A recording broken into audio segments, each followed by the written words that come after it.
గత ప్రభుత్వ హయాంలో ఏదైతే సుమారు 500 కోట్ల రూపాయలతో నిర్మించారు రుషికొండ ప్యాలెస్ని, ప్రస్తుతం రుషికొండ ప్యాలెస్ వద్ద అయితే మనం ఉన్నాం. బిల్డింగ్లకు వెళ్ళే ముందు ఎంట్రన్స్ స్టెప్స్ కూడా ఒక మార్బుల్తో, అంటే ఏదైతే జనరల్గా మనం పాలరాతితో చేసినటువంటి స్టెప్స్ మనం చూడొచ్చు. అంటే ప్రతిదీ కూడా చాలా కాస్ట్లీ. అంటే ఎంట్రన్స్ ఎలా ఉందంటే లోపలికి వెళ్ళే కొద్దీ ఎలా ఉంటుందో చూపించే ప్రయత్నం చేస్తాను. ఎంట్రన్స్ డోర్ ఎంత ఉందో ఒక సైజు మనం చూసుకోవచ్చు, ఎంత పెద్దగా ఉందో అనేది మనం చూసుకోవచ్చు. సుమారు ఒక 12 అడుగుల పైనే ఈ యొక్క డోర్ అనేది మనకు కనిపిస్తుంది. అంటే ఇంత స్థాయిలో ప్రతిదీ కూడా ఇంట్రెస్ట్ తీసుకుని నిర్మించడం జరిగిందని మనం చెప్పుకోవచ్చు. లిఫ్ట్ కూడా కనిపిస్తుంది, ఈ లిఫ్ట్ చూసుకోవచ్చు. అదేవిధంగా సెంట్రల్ ఏసీ మనం చూసుకోవచ్చు, సెంట్రల్ ఏసీ కూడా మనకు కనిపిస్తుంది. 2 ఏసీలు కూడా, సెంట్రల్ ఏసీలు కూడా పైన కనిపిస్తున్నటువంటి పరిస్థితి కావచ్చు. ఇదంతా కూడా ఎంట్రన్స్ అనమాట. జస్ట్ ఎంట్రన్స్లోనే 2 సెంట్రల్ ఏసీలు పెట్టినటువంటి పరిస్థితి ఇక్కడ కనిపిస్తూ ఉంది.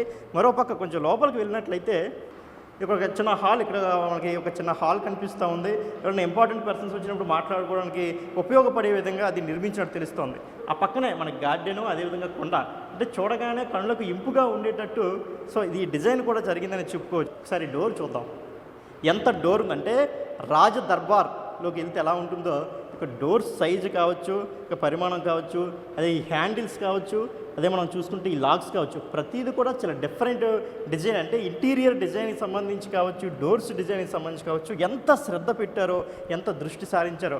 అంటే ఈ మధ్యలో ఉన్నటువంటివి కూడా మనం చూడొచ్చు. చాలా సింపుల్గా మనం ఎక్కడైనా చూస్తుంటాం, కానీ ఇక్కడ చూస్తే అంటే ఇంపోర్టెడ్, ఇవన్నీ కూడా ఇంపోర్టెడ్గా తీసుకొచ్చారు. ఎందుకంటే ఇంత పెద్ద డోర్స్, దానికి సంబంధించి ఇంత ప్రతిదీ కూడా ఇవన్నీ కూడా ఇంపోర్టెడ్గా ఉన్నటువంటి వస్తువులే తెలిసింది. ఎందుకంటే ఇవన్నీ కూడా లోకల్ నుంచి తెప్పించడం అనిపించడం లేదు. అక్కడ చూసిన అంతా కూడా ఇంపోర్ట్. ఇక్కడ చూసుకోవచ్చు. అంటే ఏ హాల్లోకి, ఏ రూమ్లోకి వెళ్ళాలన్నా ఎంత సైజు డోర్స్ ఉన్నాయో చూసుకోవచ్చు. చాలా బరువైనటువంటి డోర్లు కూడా ఫిట్టింగ్ చేసినటువంటి పరిస్థితి ఇక్కడ కనిపిస్తూ ఉంది.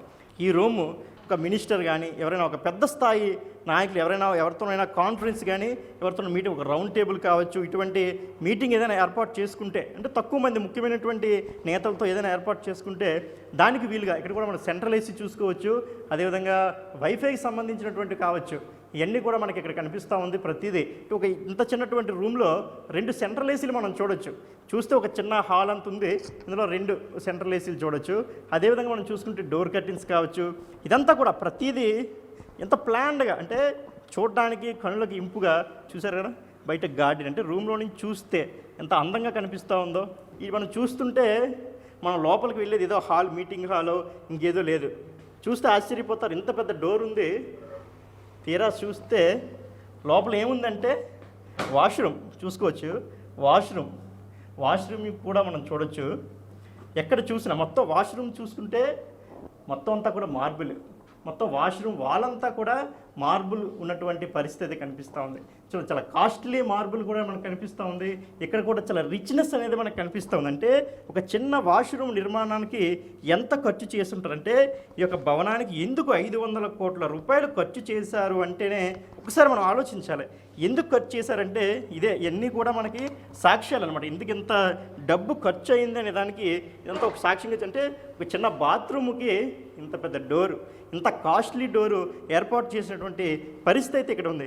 ఏ రూమ్కి వెళ్ళినా, ఏ హాల్కి వెళ్ళినా ఇదే పరిస్థితి అయితే మనకి చాలా స్పష్టంగా కనిపిస్తుంది. అంటే వాళ్ళు ఎంత ఇంట్రెస్ట్ పెట్టారంటే, ఎంత రిచ్నెస్ కోరుకున్నారు అప్పటి నాయకులు కావచ్చు, ముఖ్యమంత్రి జగన్మోహన్ రెడ్డి కావచ్చు.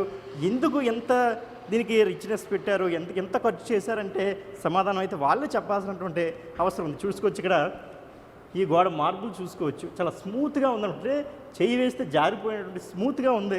జస్ట్ ఇది లిఫ్ట్ పక్కనే, మనకి లిఫ్ట్కి సంబంధించినటువంటి అనమాట. అలా మనం ఒకసారి పైకి వెళ్తే, ఎందుకంటే ఇది G+1 బిల్డింగ్ అనమాట. అంటే స్టెప్స్కి సంబంధించి కూడా ఎంత ఇంట్రెస్ట్ తీసుకున్నారో చూడొచ్చు. ఎంత ఒక హాల్ కనిపిస్తూ ఉంది. ఇక్కడ కూడా సెంట్రల్ ఏసీ, మొత్తం బిల్డింగ్లో ఎక్కడికి వెళ్ళినా కానీ ఒక సెంట్రల్ ఏసీ, ఒక రిచ్నెస్. కంప్యూటర్ వర్క్ సంబంధించినటువంటి టేబుల్స్ ఇవన్నీ కూడా మనకి ఇక్కడ కనిపిస్తున్న పరిస్థితి. అదేవిధంగా చైర్స్ ఎంత స్మూత్గా ఉన్నాయో, కుషన్ కూడా ఎంత బాగుందో మనం చూసుకోవచ్చు. కూర్చొని చూస్తే ఒక మంచి ఫీల్ కలిగే విధంగా ఈ చైర్స్ కూడా ఉన్నాయని చెప్పుకోవచ్చు. అదేవిధంగా ప్రతిదీ చైర్ అనే కాదు, ఒక టేబుల్ అనే కాదు, ఒక ఫ్యాన్ కావచ్చు, ఏసీ కావచ్చు. అదేవిధంగా మనం చూసుకోవచ్చు ప్రధానంగా వాల్ చూసుకుంటే ఇది మార్బులా అనేంత స్మూత్గా అయితే ఉంది. అంటే ప్రతిదీ కూడా ఇదే విధంగా ఉంది. ఎటు చూసినా కానీ ఒక కాస్ట్లీ ఐటమ్ అయితే మనకు కనిపిస్తున్నటువంటి పరిస్థితి అయితే ఇక్కడ ఉంది. కొంచెం ముందుకు వెళ్ళి ఇంకొక రూమ్లు ఇంకా పరిశీలించే ప్రయత్నం చేద్దాం. ఒక మీటింగ్ హాల్ కనిపిస్తుంది ఇక్కడ. హైయర్ అఫీషియల్స్ కానీ ఇంపార్టెంట్ పర్సన్స్ ఎవరైనా మీటింగ్ పెట్టుకోవడానికి అవకాశం ఉండేటటువంటి రూమ్గా మనకు కనిపిస్తుంది. ఇక్కడ చూసిన అంత సెంట్రల్ ఏసీ, ఇంటీరియర్ ఎంత క్లాసిక్గా ఉందో ఇక్కడ మనం చూసుకోవచ్చు. అదేవిధంగా దీనికి ఒక అటాచ్డ్ బాత్రూమ్ కూడా, బాత్రూమ్ ఎంత విశాలంగా ఉందో చూడండి. బాత్రూము అంటే ఒక సామాన్యుడి హాల్, ఇంటి హాల్ ఎంత ఉంటుందో ఈ బాత్రూమ్ నిర్మాణం కూడా అంతే ఉంది. ఈ బాత్రూమ్ కూడా సైజు అంతే ఉందేమో బహుశా. ఈ కమోడ్స్ కావచ్చు, ఈ వాష్ బేసిన్స్ కావచ్చు, అన్నీ కూడా చాలా కాస్ట్లీ ఐటమ్స్ మనకు కనిపిస్తుంది. సోఫా మనం ఇక్కడ చూడొచ్చు, అంటే ఎంత స్మూత్గా ఉందో ఒకసారి మనం చూసి అంటే కూర్చుందాం. కూర్చోగానే కిందికి వెళ్ళిపోతుంది, అంటే కుషన్ ఎంత స్మూత్గా ఉంది, ఎంత శుద్ధి మెత్తంగా ఉంది. అంటే కూర్చునేవాడు ఎంతసేపు కూర్చున్నా ఇబ్బంది అనేది పడడం, ఎంతసేపు అయినా హాయిగా రిలాక్స్డ్గా కూర్చునేటువంటి ఫెసిలిటీ ఇక్కడ ఉందని చెప్పాలి. ఎందుకంటే అదేవిధంగా టేబుల్స్ చూసుకోవచ్చు. ఈ చైర్స్ ఆల్రెడీ చూసాం ఎంత స్మూత్నెస్గా ఉన్నాయి, ఎంత రిచ్గా ఉన్నాయో. ఈ టేబుల్స్ కావచ్చు, ఈ సోఫా సెట్లు కావచ్చు, ప్రతిదీ ఎక్కడ చూసినా కానీ ఒక లగ్జీరియస్ ఐటమ్స్ మనకు కనిపిస్తున్నాయి. ఎటు చూసినా కానీ దీనికి ఎందుకు ఇంత ఖర్చు అయింది అనే దానిపై ఒక క్లారిటీ వచ్చేస్తుంది ఈజీగా. ఇప్పుడు ఏదైతే నేను ప్లేస్లో నిల్చున్నానో ఈ ప్లేస్లో నుంచి ఒక్కసారి చూడండి, అలాగా బీచ్ కనిపిస్తుంది, రుచికొండ బీచ్. ఇక బీచ్ వాతావరణాన్ని ఈ హాల్లో ఉండే ఎంజాయ్ చేయొచ్చు అనమాట. ఇంకా బయటికి వెళ్ళాలి, బీచ్ దగ్గరికి వెళ్ళాలని లేదు. మన కంటికి కనిపించేంత సుమారు మనకి చూసుకున్నట్లయితే చాలా దూరం వరకు సముద్రం ఇక్కడి నుంచే కనిపిస్తూ ఉన్నటువంటి పరిస్థితి అయితే ఉంది. ఇక్కడ కూడా విలాసవంతమైనటువంటి మెటీరియల్ వాడారు. ఇక్కడ డోర్ కర్టెన్స్ మనం చూసుకోవచ్చు. ఇంత వెయిట్ చూడండి ఒకసారి.